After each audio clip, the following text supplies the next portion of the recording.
Welcome to Bankless, where we explore the frontier of internet money and internet finance. And sometimes that frontier is at a conference, like last weekend, where over 1,000 developers, founders, builders, and investors attended the StarkWare sessions in Tel Aviv in order to participate in growing the StarkNet ecosystem. This is Bankless's StarkWare session series, which are 9 bite-sized episodes interviewing the founders, builders, and ecosystem developers of StarkNet. Every once in a while, in the crypto world, a conference happens, but not everyone is available to attend. Don't worry, Bankless has your back, because I go to basically every conference that's out on the frontier, and I bring an entire podcast studio in tow with me in order to make sure that the Bankless Nation stays on the frontier of what's happening in crypto. In this episode, I'm talking with Sylve, who is a governance facilitator over at the Starknet Foundation, as well as building on Starknet with his project Briq.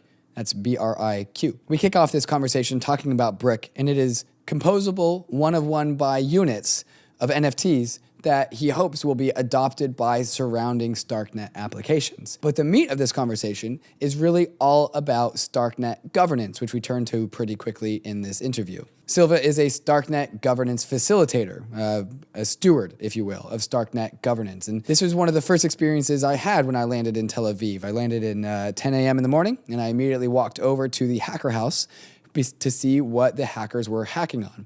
Not too long after I got there, it was announced that a governance workshop would happen in about 30 minutes in the room next door. And so eventually people started to trickle over, and these 2 governance facilitators sat down, literally crisscross applesauce style, and started to talk about what was the plan for Starknet governance and how governance would roll out. And the TLDR of that plan is that the community needs to come together and help them create a plan. And so this is why in my article, if you read this on Thursday and other areas of the Starknet sessions interviews, I talk about Starknet as a governance platform is just learning how to stand up. But these developers are learning that not only can they do really cool things on Starknet, but that doing cool things on Starknet has imbued them, empowered them with ownership over the protocol. So developers are learning what it means to feel ownership over Starknet, and the Starknet Foundation is learning how to give their developers and their protocol devs a voice and control and power over Starknet.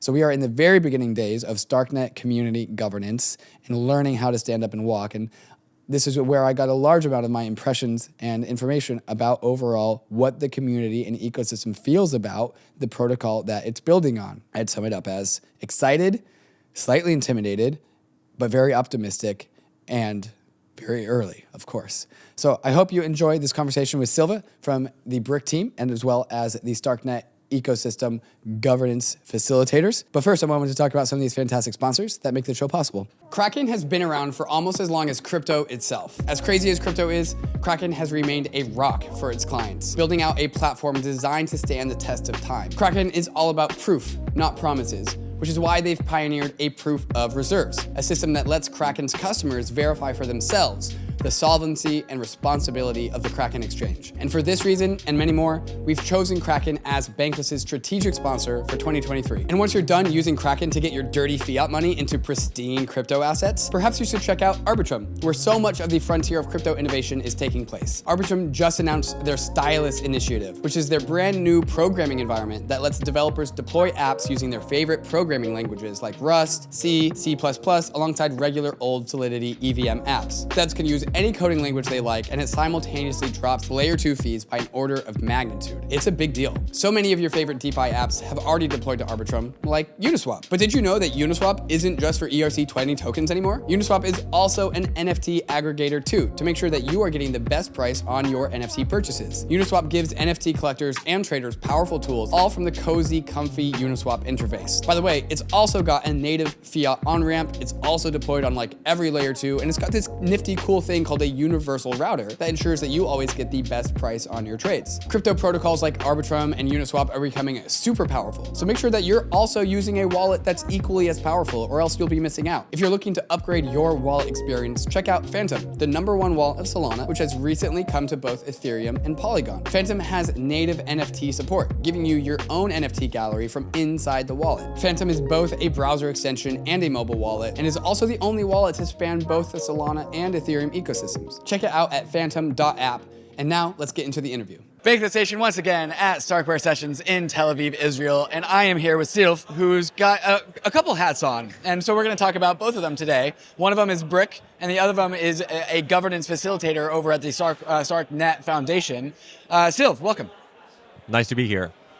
So which one do you want to talk about first, Briq or your role at the Starknet Foundation? Let's go for Briq, Briq. okay. Alphabetical order. What's Briq? So Briq is a NFT-building protocol. So think Lego or a construction game, but running entirely on the blockchain. So the thing that we wanted to do is twofold. First off, we wanted to solve composability because you have all these axes and they don't do anything with CryptoPunks. And on the other hand, we wanted to give people a way to act upon NFTs. And right now we can buy them, consume them, but it's pretty difficult to build them. And so the thing we thought is okay, NFTs behave a little bit like physical items. What's the equivalent in the real world? Right. And in the real world, people don't build stuff. They build with Lego because that's made for this. And they're composable because they're made for that. So we replicated this exact system, this composability system, but running on chain. So you get 100 bricks, you build a house, it's an NFT. Disassemble them, get 100 bricks, build something new, assemble it with someone else. It's yours. Okay, so what, an NFT is the smallest unit of construction? Is that the idea? Yes, sir. And we're not actually talking about Legos. Is that a metaphor? Or it's a metaphor. Or are we actually talking about Legos? It looks like a voxel. So it's Lego-like, but every single brick is represented as a voxel. So you put 4 of them, that's a line, and this thing is an NFT. Okay.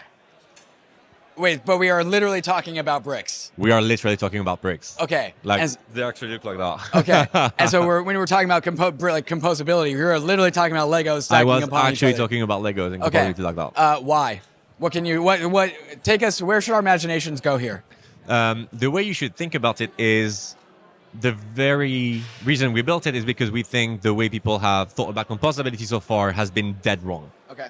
The way you should think about composability is not, if you compare this to a real world example, it's I want my Axie to be with a CryptoPunk and something happens. Mm-hmm. It's a bit the same thing as if you took a Go piece and you put it in chess. Mm-hmm. It just doesn't work. Right.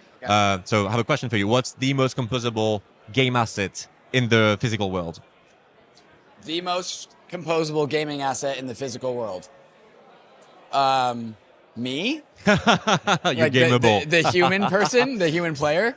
Close. It's a deck of 52 cards. Oh, of course. Okay, sure. Yeah. The reason it's very composable because you have thousands and thousands of games all across the world that reuse that same asset is because it's super dumb. Okay. It's over specified. You get a color, a rank, and a type, and that's it. Right. And that's just something that gets interpreted.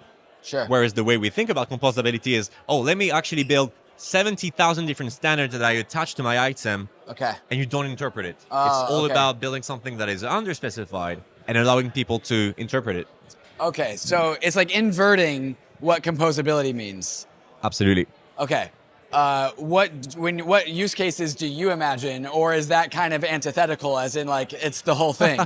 I think it's the whole thing. Okay. Right now, we wanted to help people just build assets without them having to be a software developer or a graphic designer. Mm-hmm. It's just you go and break that construction, you start stacking cubes, and you've built something. You've built an NFT. Mm-hmm. So we have a surprising amount of people who are I have my kids playing Briq and build a house or something. Right. Because that's a way for you to act upon these things. You just need to know how to stack cubes. So it's fairly easy. Is calling this a Minecraft metaphor? Is that right? It is. Yeah. Okay. Is it so? How should people envision this? Is this supposed to be a virtual world that I play in? That's a really good question. We're not a game. We're not going to rebuild Roblox or Minecraft. We're a protocol to help people build assets. Mm-hmm. So, for instance, for StarkWare sessions, where did I put it? Okay.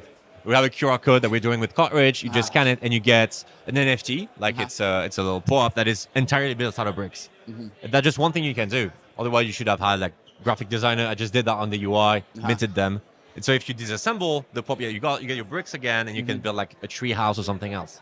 Okay, so there is a physical or a 3D rendering, and this is a thing for me to go and play around and build and construct and deconstruct. Yeah. And then the individual units are actual assets on Starknet. And everything is running on chain. When you're building something, we actually store the shape on chain, and we can make checks and verification. So for instance, if you want the 2D attributes, we can actually verify it on chain thanks to Starknet's computation power and the fact that it's extremely cheap. That the construction that you've made is actually it's just flat. So it's the same thing as the deck of 52 cards. It's you have a very simple structure. In the end, it's just a matrix, XYZ. Is there a brick there? And you build rules on top of that. Okay, so is this composable with broader Starknet, or is this more siloed into its own thing? It's completely composable with the rest of Starknet. Like we're integrated with all the different wallets. We're working with different NFT projects to work together. So think of Briq as like NFT matter that just helps you build stuff. Okay, so say I've got my NFT avatar. Can my little NFT avatar like walk around the Briq world and go into a brick house, or like what's going on here? So for now, it's just an object. Okay. It's like completely static. So we're not rebuilding a metaverse or anything else. Like we are working with metaverses so that you can break any construction that you have inside a metaverse. But think of them as just like items that get reinterpreted. Okay. What are you hoping people do with Briq? Honestly, I want them to surprise me. To give you an idea, like we have one extremely talented person who's building an entire PFP collection with bricks. It's like one little doc a day. They've been doing this for like a year now. That's the kind of stuff like, oh yeah, but like I don't know how blockchain works. I don't know how NFTs work. So I just started using the cubes and it just clicked and it worked. So that's the kind of thing I really want to see people do. Okay. This possibilities are so endless that I actually don't know how to proceed in this interview. Like what other parts of this universe I haven't illuminated yet that we should talk about? That's about that. It's both extremely like simple and weirdly complex. Right. It's like you're just putting like matter on the blockchain. So it doesn't go much farther than this. It's more like a tool for your imagination that you can reuse, recompose, rebuild. It's just there for the taking. But of course, Starknet uniquely enables this, right? Yeah. So we're one of the very early projects to launch on Starknet. We launched in like October 21. We more or less crashed Starknet mainnet when we launched on December 21. So that was a whole thing. And initially we wanted to go on Starknet because I knew the StarkWare team. I worked at ETHEREUM before. I knew the team. And we decided that we wanted this not running on a sidechain because of bridging issues. And we very much believe in validity rollups, known as ZK rollups back in the day. Right. And the only functioning testnet was Starknet.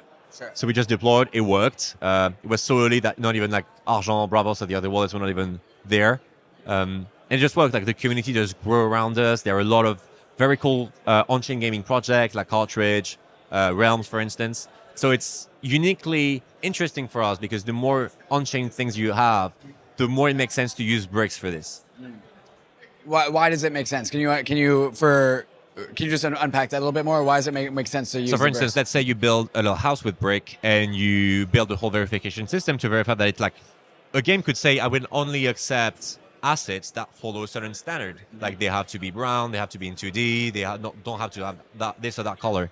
Because we're putting all of that on chain, and these games have the power to actually use this logic on chain, it just makes it like uniquely positioned as an asset building. Okay, so I can build a particular shape of a brick thing, and other parts of the Starknet ecosystem can accept my shape if it works inside of their ecosystem? Absolutely, yeah. Okay, and so you're literally trying to go for the smallest unit of composability and hoping that the rest of the ecosystem starts building stuff. Exactly. Okay. So composability just starts from like the lowest unit rather than building something that is overly complicated and try to build standards. Okay, how do I get my hands on bricks? You go and break that construction, and we're going to drop another collection soon. And we're working towards like fully decentralizing the protocol. So if you build something that looks like Nouns DAO, so you can build bricks. Anyone is able to build a collection on top of Briq. Like you have Lego Star Wars. I want to have Briq Nouns, Briq Bored Apes, absolutely anything. So you'll be able to build bricks. You'll be able to fund the DAO, choose what gets prioritized in terms of development, the whole shebang. Are all the bricks the same size? Yeah. Okay. How do you measure size? Think of it as like it's a resolution problem. Like if you can build the same thing with like 3,000 brick or just 3 bricks, it just matter how you size it. Is one brick a 1x1 unit? Yes, sir. Okay. It's like a voxel thing. It's like Minecraft. Cool. Okay. So one brick is one unit. No units. It is. Yeah. Okay. Cool. Okay, Sylve, you're also part of the governance facilitators for Starknet Foundation. How did you come to find yourself there, and what does that even mean? If I have to be completely honest, I think it was my shitposting abilities on Starknet that got me this job. So thanks, Mom. It actually worked. But I've been in the ecosystem for a bit of time now, know a lot of the other builders, and so the Starknet Foundation reached out to me and said, we're setting up to be like fully decentralized. We want to have like a gradual open way of doing this. So we want people from the community involved in the Starknet Foundation to shake things up towards a full-on decentralization. So my capacity is that I help, along with two other people, Devin and Manor, to help prepare the first votes on Starknet and prepare what Starknet governance is about to be like. Okay, the decentralization of Starknet is a huge topic.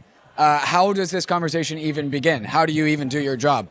The first thing you have to keep in mind when we talk about decentralization is that you have two main components. The first one is protocol decentralization, and it's the ability for anyone to run a node, participate in consensus. So that's very like the technical meaty part.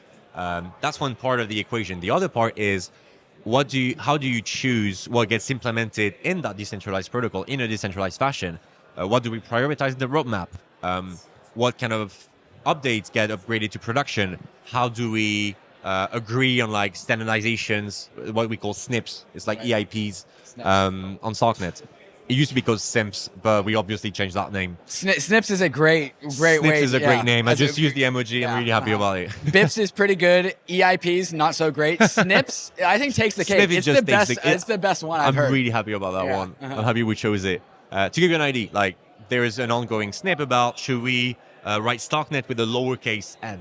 Right. It sounds dumb, but it's something that we have to decide upon. So the way we're approaching it is the first phase of governance are going to be about we're going to allow token holders, delegates, and everyone who's like involved in governance to choose what goes into production. So for instance, the first vote on Starknet will be about Starknet version 0.11. And the question is, does it go into production or not? Right.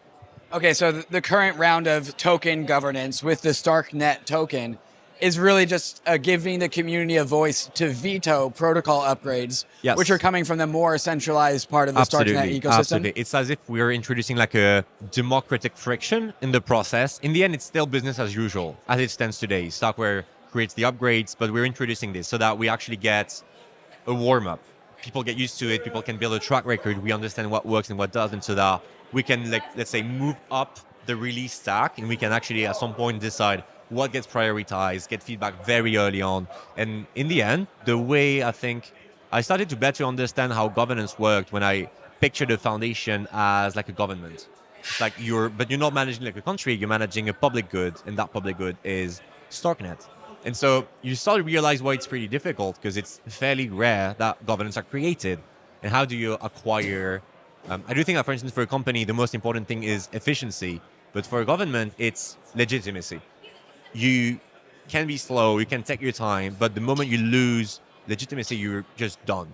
So that's why the Starknet Foundation has decided to be like very gradual, open, and responsible in the way it's approaching governance, just to make sure that we're keeping that nugget of legitimacy.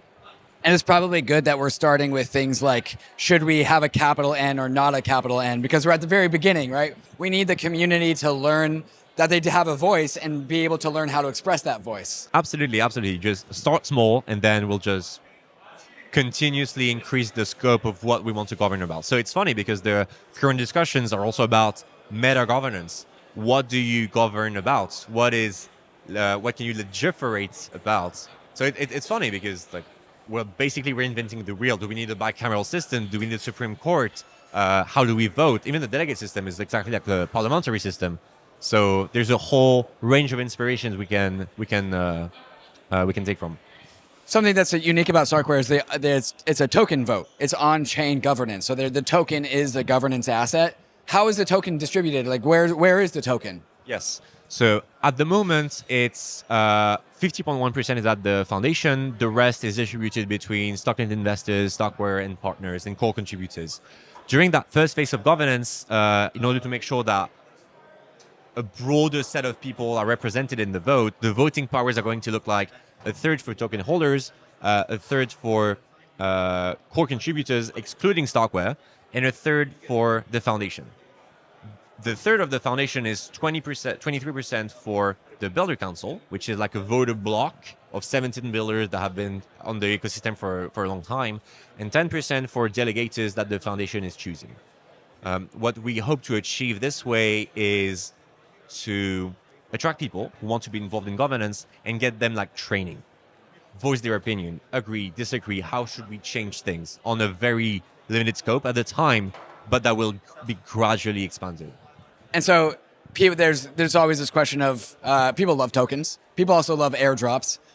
It doesn't sound like there will be an airdrop. It will sound like if there is an airdrop, it will be because the foundation decided to do that with their own allocation, which will be something that governance determines. And so whether or not there's a Starknet airdrop is probably going to be determined out in the public. It's probably going to be determined in a more decentralized fashion than what we're going to do right now. It's not going to be StarkWare that randomly decides, like, oh, by the way, everyone gets a token and you get a token and so on and so forth. It's going to be decided in a much more open fashion, and both for like community retributions, for partnership programs, for grants, for events, the whole thing.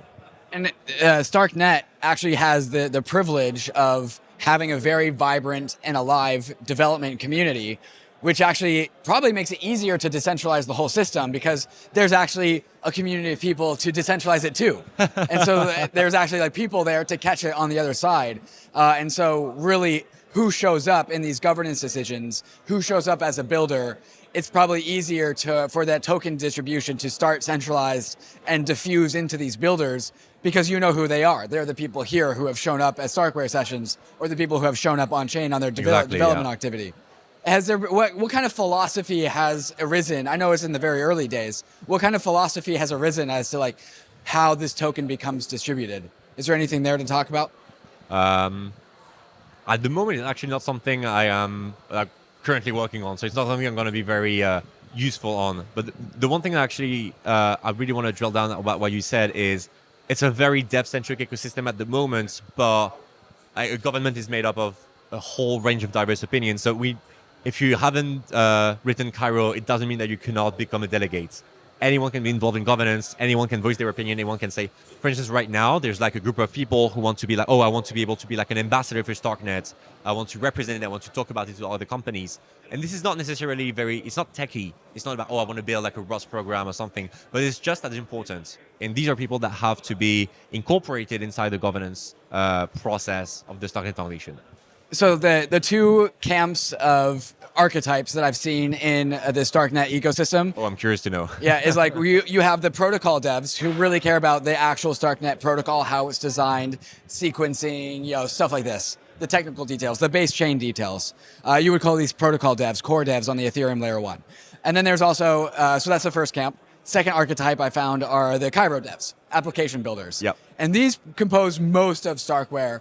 But I think what you alluded to is this third camp that's starting to arise is people who care about governance for governance's sake. As in like, maybe they're not even technical, but they are governors. Absolutely. And they can actually, and that is the new surface area that's been created in the Starknet ecosystem for people to arise to. Is that right? Absolutely. Like if you take people like such as Polinia on Twitter, who keeps on repeating that he's not a technical person, but he's a very technical person. They, by the way, we don't we don't know actually if it's a he or she. Yeah, they're completely unknown. This is the kind of profile that we would want to have. It's even if you're not technical, your area of expertise can lie somewhere else, and it is a valid opinion that has to be voiced, and that can just benefit the overall community. And to your point about the app builders, this is why the Builder Council is mainly constituted of app builders, because we felt that the protocol devs were already well represented in the roadmap. They obviously talk with the rest of the community and the app builders, but we wanted to have the app builders as more like where the buck stops. It's like this is where governance is going to be, and this is more or less who you will answer to for the technical choices that have been made up front. So this is probably a call to action for the governance-minded out there, that there is a lot of need for governors of Starknet. And so for those people that sentence just piques the curiosity, how can they become self-actualized? How can they find an agency in Starknet? The way to do it is to go on Starknet.io. All the blog posts about governance are over there. This is like the plan. And the next step is you go on the governance forums. The links is on the website. And you will be able to see all the discussions that happen, from the capital N to lowercase n to the, should we use Tendermint or something else for the consensus protocol? And if you want to apply as delegate, anyone can apply to be a delegate. There's a delegate thread post over there. You just post your profile and get started. So you've committed a certain amount of your personal energies into Starknet. You're building Briq. You're also a governance facilitator. Why have you decided to give up some of your human energy to Starknet? What about Starknet called to you? Oh, that's a good one. One thing I'm really proud I've done in the ecosystem is that I gave a talk in Lisbon and I came up with the sentence, keep Starknet strange. And I think that's something that really resonated with me. And it's, you have a weird amalgamation of builders that just want to try new things. And it's extremely endearing. It's a very, I mean, there's no meme about, oh, it runs a gigabrain, et cetera, et cetera.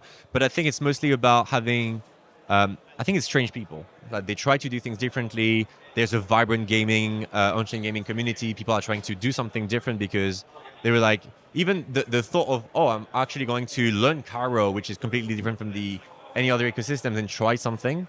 I think is really what appealed to me. Doing something differently. Doesn't mean that it's like completely superior or anything else. It just, I was very interested in doing something relevant and different.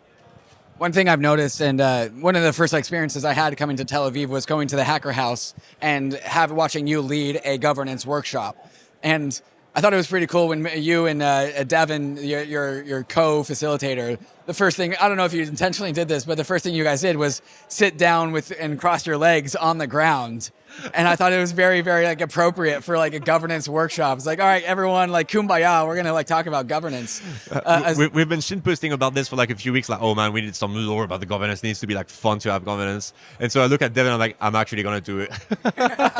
So next time we're going to have like a speech baton that everyone has to have. The talking cube, like exactly. I have the talking. Exactly. I'm sorry you don't have the cube. You cannot talk right now. Like we want to have something that is like quirky and that we want people to be involved in. It doesn't have to be clinical. It doesn't have to be boring. I mean, if you look at even like the history of governments or parliaments, like it's all full of like idiosyncrasies. This is the kind of thing that we really want to replicate and have, like something that has a soul. Yeah, and really it was striking to me just seeing what. I keep on using Balaji's words, network state, in ways that I'm not sure he would have used them, but I'm using them this way. And that seems to be what we're seeing here in Tel Aviv at the StarkWare sessions. It is a cultural meeting place of the network state of Starknet. And so this thing is in its infancy. It's learning how to govern itself. It's learning how to think about itself. But that's kind of what I see today. Is that what you see, and where do you see this going? I completely agree, and like one advice I'd give to builders or anyone who wants to be involved in blockchain at large is, if not on Starknet, go on any layer 2. I mean, that's what Vitalik said at ECC last year. It was L1 is going to become simpler, more ossified, but that means that the innovation is going to get driven to the edges of the network. So that's why on Starknet, for instance, we have like native account abstraction, and that just allows a whole bunch of things. We have there's a very, very young team called the Starknet ID who have found a way to like implement SBTs with account abstraction. And so they're finding like all kinds of new tricks and new ways of doing it. So it's like a way for you to make a name for yourself. There's always like, oh, you have to be early and so on. It's more than that. It's you get to build something and be there and make yourself heard from there's just so much cool stuff to build. That's what's really cool. So what are you looking forward to over the next few years over in Starknet? The one thing I'm really looking forward to is seeing governance shape up, seeing more people stepping in, seeing how we're going to decentralize the whole thing. Like the thing I said is I came on Starknet for the tech, but I stayed for the vibes. So I'm looking forward to that. I'm also looking forward to like all the like these weird idiosyncrasies that the community is gonna come up with. Like there's this meme about like everyone being French, which is like honestly half true. It's only 70% of the ecosystem at the point. Between Israeli and French, like that's most of this. That's most of what we got here. Yeah, we have like 3 official languages, like Cairo, French, and Hebrew. English is only tolerated at this stage. I mean, it's color-coded already. So that's what I'm looking, and like all the cool technical stuff. And the one thing that I'm like really thinking about these days is when you get into like L3, L4 territory, it's more, okay, now that we have verifiability, what can we do that is different from a blockchain? Do you need blocks anymore? Can you just do like checkpoints that you send every hour? That's definitely something that we're looking for on the gaming side, like do what I call like game channels. You play an entire. We could play a game, a provable game, just the two of us sending each other Cairo programs and a prover in our browser, and just at the end of the game, we just send something to the chain, and that's super cool. That's just like all this area of experimentation is what like, really drives me nuts. So if we've piqued the interest of any listener so far in this conversation, where should they go? How do they get started getting sorted into the Starknet world? So I think the best way for them to start is obviously the doc, Hello Cairo, really well written. The hits don't actually matter if you're reading the doc. Then the next step should be Starklings, which is like a great tutorial that was built by the Only Dust team, which brings me to the third step, which is start contributing to an open source projects on Only Dust. So these people, they're organizing all the open source contribution on Starknet, and it's actually a great way, like to give you an idea.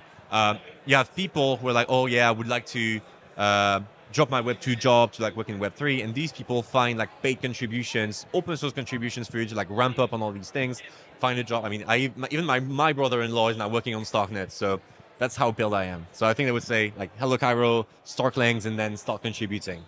Or maybe they got piqued by Briq, or maybe they just want to follow you on Twitter. Where should they go for that? I'm a Sylve CHV, SYLVE CHV, and it's Briq NFT with a Q. Sylve, thank you so much. Thank you much. Cheers.